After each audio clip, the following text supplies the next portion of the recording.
Good afternoon, students. Today we will discuss about the subject thermodynamics, which is an important topic in your subjects, which covers the thermodynamic properties of the materials, thermodynamic properties of the engines, carburetors, IC engines, fuel system, diesels engine, cooling, lubrication, testing of engines, steam turbines, and gas turbines. Firstly, we will discuss about the introduction part of the unit, that is the IC engine. What is IC engine? IC is the internal combustion engines. What is engine? Engine, it is a power producing machine, is called the engine. Where a power is produced by a machine is called the engine. And heat engines, an engine which converts the heat energy into mechanical energy is called the heat engine. Actually, the chemical energy stored in the fuel is first converted into heat energy during the burning part at their operation. Type of heat engines. There are two types of heat engines: externally combustion engines and internal combustion engines. External combustion engine denoted as EC engines, and internal combustion engines as denoted as IC engine. External combustion engine, in which the fuel is combusted outside the cylinder, means engine in which the combustion of fuel takes place outside the cylinder, is called the external combustion engine. External combustion engine. Steam engine and turbine engine are the main example of external combustion engines. Second is the internal combustion engine, which is widely used, which we are using in our car, motorcycle, truck, etc. All are the internal combustion engines, in which the combustion of fuel take place inside the cylinder. It's called the internal combustion engine. Petrol, oil, and gas engines are the example of internal combustion engine. Okay. Classification of IC engine. These IC engines are classified in various terms. Firstly, like in there are of two types: reciprocating IC engines and rotary IC internal combustion engines. Reciprocating IC engines, for example, diesel and petrol engine. Okay. And rotary internal combustion engines like gas turbines engines. Secondly, they are generally classified in various way. First is according to working cycle. यदि आप cycle के हिसाब से इसको अपना differentiate करते हो तो दो टाइप के इंजन हो जाएंगे पास: 4 stock engine and 2 stroke engine. ठीक है जी. 4 स्टॉक जो आप आजकल गाड़ियों में देख रहे हो, 2 स्टॉक जो पहले आपके पास स्कूटर वगैरह में होता था, 2 stroke engine. Okay. According to type of fuel use, अब कैसा फ्यूल आप यूज़ कर रहे हैं उसके हिसाब से भी आपके इंजन की क्लासिफिकेशन है. फर्स्ट जैसे पेट्रोल इंजन हो गया, डीजल इंजन हो गया, गैस इंजन हो गया, और बायोफ्यूल इंजन हो गया. आजकल जो नए यूज़ हो रहे हैं that are the biofuels use, जिसमें आपके पास दो तरह के फ्यूल्स यूज होते हैं कंबशन के लिए. Thirdly, according to thermodynamic cycles, there are 3 types of engines: Otto cycle engines, diesel engines, and fuel combustion engine और IC. This is the working principle of 4-stroke diesel engine. 4-stroke diesel engine. Diesel engines. Okay. Let's discuss about this. First is the suction stroke. Second is the compression stroke. Third is expansion, or we can say it power stroke. And fourth is the exhaust stroke. तो ये 4 stroke इसमें रहेंगे. कैसे working करते हैं? These are the inlet and outlet valves. Okay. Here is the fuel injector point. Center part is the piston and outer part is the cylinder. This piston moves in this cylinder from top dead center to bottom dead center. This is the highest position where this piston moves, and it is called the top dead center. And this is the lowest position where engine moves, it is the bottom dead position, BDC. Okay. तो engine के बीच में जो ये piston है, ये इस bottom dead centre से top dead centre के बीच में ही मूव करेगा अप डाउन. इसके साथ यहाँ पे जो लगा हुआ है that is the connecting road. Okay. It is the crank shaft जो मूव करेगी. ये ऐसे क्लॉकवाइज में आपको शो किया हुआ है. Suction stroke. तो फर्स्टली क्या होता है जब सक्शन स्ट्रोक एंटर हुआ? Firstly the inlet valve is open and air is sucked into the cylinder.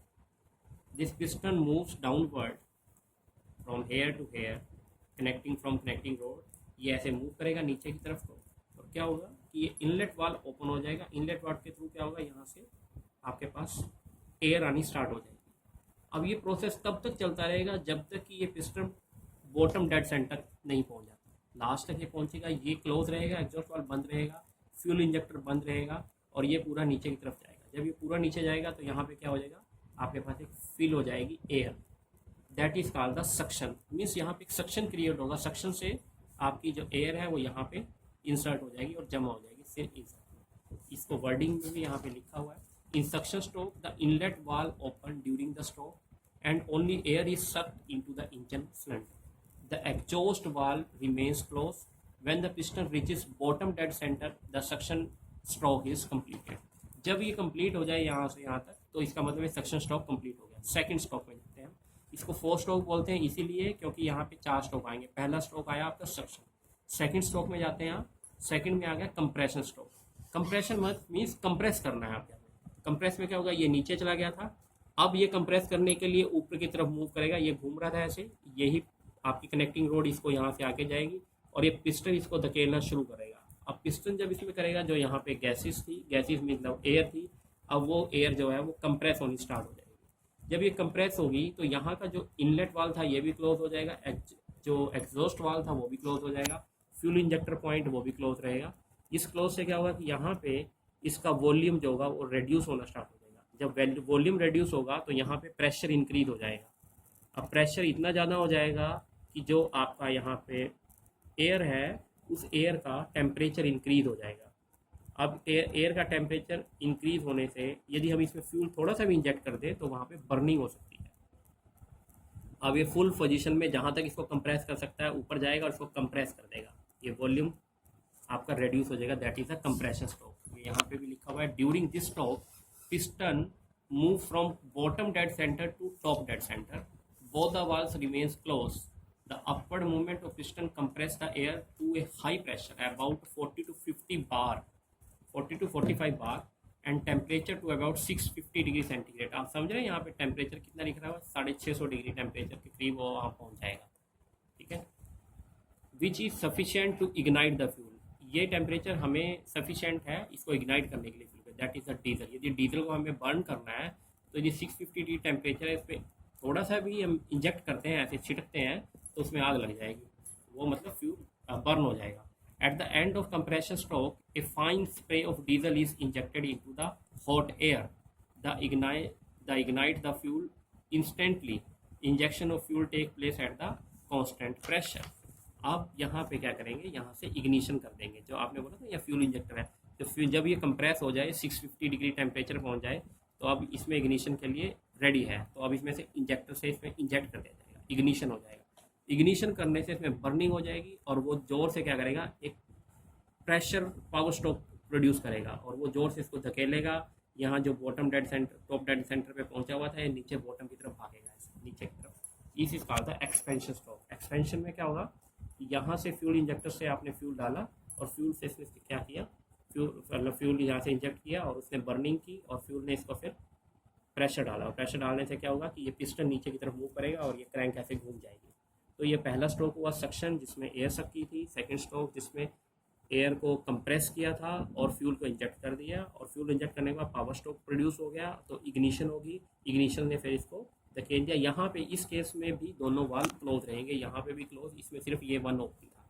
ये क्लोज होने से ये नीचे की तरफ को मूव करेगा, इसका प्रेशर सारा नीचे आ जाएगा। एक्सपेंशन, ये पावर स्ट्रोक बोलते हैं।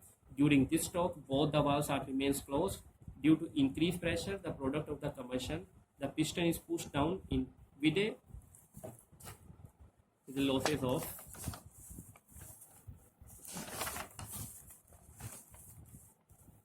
the piston is moved down with less force.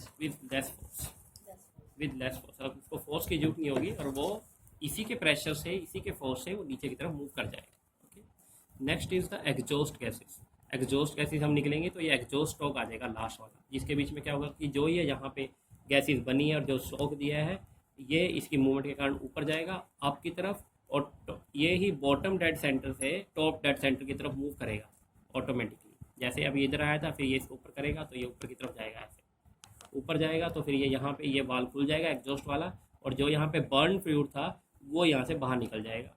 आपके जो आपने देखा होगा कि भी गाड़ी से जो धुआं निकलता है वो सारा एग्जॉस्ट के थ्रू निकलता है, वो यहाँ से बर्न गैसेज जो होगी अनवांटेड गैसेज वो सारी भी मूव हो जाएगी, फिर ये ऊपर चला जाएगा। जैसे ये ऊपर जाएगा ये स्ट्रोक स्टार्ट हो जाएगा, ये बंद हो जाएगा, फिर सक्शन स्टार्ट होगा, आफ्टर दैट फिर कंटिन्यू सक्शन होगा, फिर कंप्रेशन, फिर ये एक्सपेंशन, फिर यहाँ पे एग्जॉस्ट, ये कंटिन्यू ऐसे सर्कल चलता रहेगा। तो 4 स्ट्रोक डीजल इंजन का जो पूरा सर्कल है वो कंप्लीट हो जाएगा। तो लास्ट में क्या हुआ, during this stroke the exhaust valve open and the inlet valve close, और इनलेट वाल्व क्लोज होगा, the piston move to from bottom dead centre to top dead centre, pushing the gases outside the engine centre, और क्या करेगा gases को बाहर निकाल। ठीक है जी, ये आपके पास टोटल हो गया। ये वर्किंग साइकिल इंपॉर्टेंट है और ये आपके सिलेबस में पेपर में भी आ सकता है, तो इसको ध्यान से करना है आपने।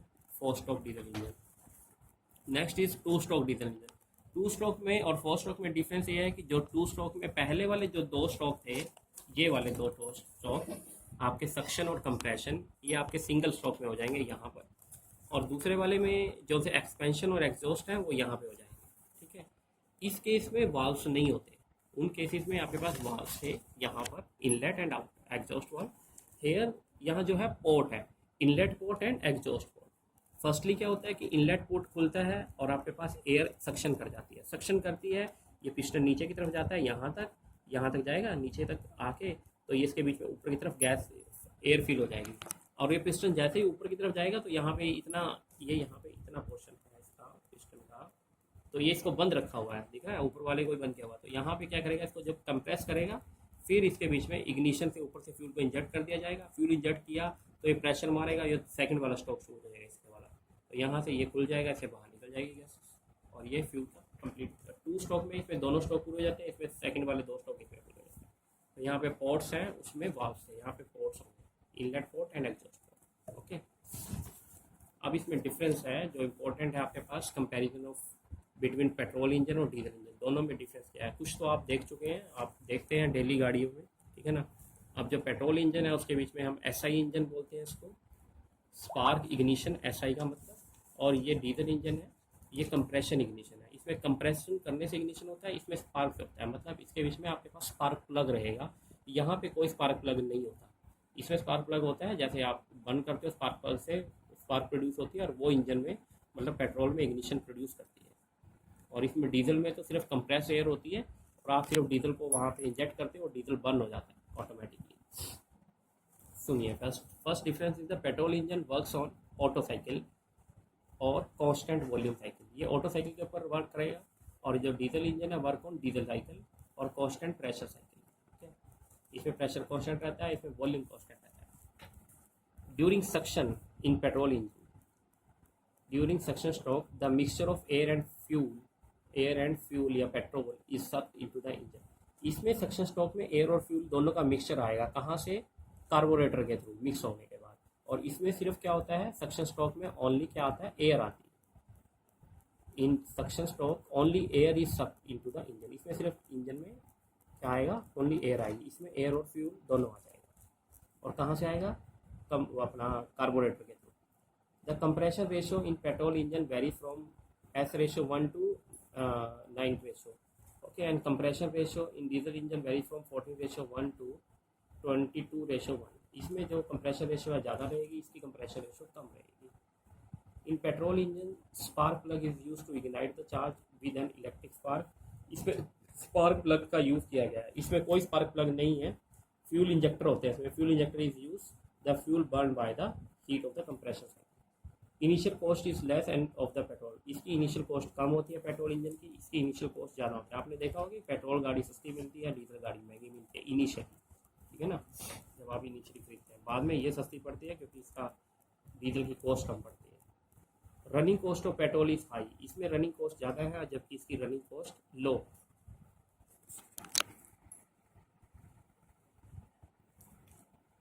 इन this engine carburettor is use to supply the mixture of air and fuel, मैंने पहले बता दिया था आपको, एयर और पेट्रोल का जो मिक्सचर करना है वो कार्बोरेटर यूज होगा, और इसमें injector is use to inject the fuel, इसमें इंजेक्टर यूज किया जाएगा at the end of the